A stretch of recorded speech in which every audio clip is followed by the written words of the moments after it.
C'est pourquoi faisons davantage attention aux paroles que nous avons entendues, sinon nous allons nous tromper de chemin. La parole que Dieu a donnée par l'intermédiaire des anges s'est montrée vraie. Certains ne l'ont pas respectée, ils ne lui ont pas obéi, et ils ont tous reçu ce qu'ils méritaient. Alors nous, comment éviterons-nous cela? Si nous passons à côté d'un salut si grand, ce salut, c'est le Seigneur qui a commencé à l'annoncer. Puis ceux qui ont entendu parler de ce salut l'ont confirmé pour nous. Dieu lui-même a montré que leurs paroles étaient nos vraies par des signes étonnants, des faits extraordinaires et toutes sortes d'actions puissantes, et Dieu a aussi montré cela en distribuant les dons de l'Esprit Saint comme il l'a voulu. Nous parlons du monde qui doit venir. Ce n'est pas aux anges que Dieu a donné le pouvoir sur ce monde. En effet, il y a cette parole, qu'est-ce que l'homme? Ô Dieu, pour que tu penses à lui, qu'est-ce qu'un être humain pour que tu prennes soin de lui? Tu as placé les êtres humains en dessous des anges pendant quelque temps, tu les as couverts de gloire et d'honneur, tu as tout mis à leurs pieds, sous leur autorité. Dieu a donné aux êtres humains le pouvoir sur toute chose.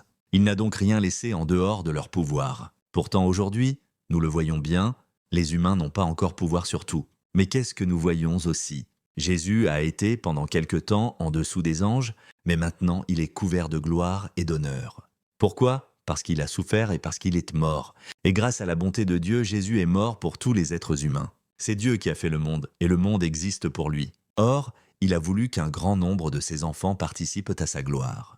Puisque c'est Jésus qui les sauve, il fallait que Dieu le rende parfait au moyen de la souffrance.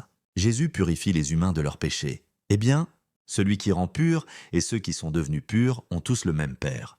C'est pourquoi il n'a pas honte de les appeler ses frères et ses sœurs. En effet, Jésus dit à Dieu, « J'annoncerai ton nom à mes frères et à mes sœurs. Au milieu de l'assemblée, je chanterai ta louange. » Jésus dit aussi, « Moi, j'aurai entièrement confiance en Dieu. Et encore, me voici, moi et les enfants que Dieu m'a donnés. » Ces enfants-là ont quelque chose en commun. Ce sont des êtres humains. À cause de cela, Jésus, lui aussi, est devenu un être humain pour enlever sa force à l'esprit du mal en mourant lui-même. Les gens étaient comme des esclaves pendant toute leur vie, parce qu'ils avaient peur de la mort. En mourant, Jésus les a libérés. En effet, il ne vient pas aider les anges, mais il vient aider ceux qui sont de la famille d'Abraham.